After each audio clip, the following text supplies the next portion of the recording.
ঠিক আছে, যাও তোমার ঘরে যাও, প্রিয়র সঙ্গে আমার কথা আছে, যাও।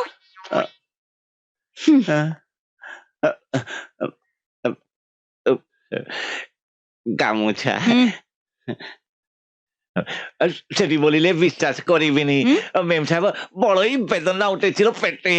সেটি দোকানে বসবো না আসি, অতীব জোরে পেয়েছিল মেম সাহেব, অতীব জোরে। খুবই কঠিন অবস্থা, খুবই কঠিন অবস্থা।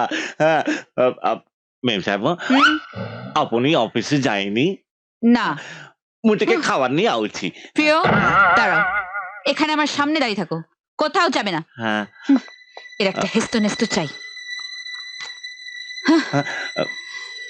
চিতা চিতা। হ্যালো হ্যালো, হ্যালো চিতা, হ্যাঁ বল। তুই অফিসে? হ্যাঁ, আমি বসের ঘরের সামনেই দাঁড়িয়ে আছি, সারাক্ষণ ফলো করে গেছি। তুই যেমনটি বলেছিলি, এক মুহূর্ত চোখের আড়াল হতে দিইনি। আচ্ছা, তুই তুই দেখতে পাচ্ছিস ওনাকে?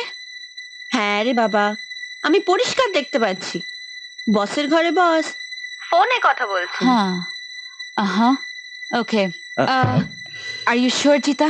Sure sure sure, 200% sure darling. হ্যাঁ। তুমি যদি চাও, তোমার সঙ্গে ফোনে কথাও বলিয়ে দিতে পারি। নিশ্চয়ই কোনো গার্লফ্রেন্ডের সঙ্গে ফোনে প্রেম করছে। না ঠিক আছে, আমার যেটা জানার দরকার ছিল আমি জেনে গেছি।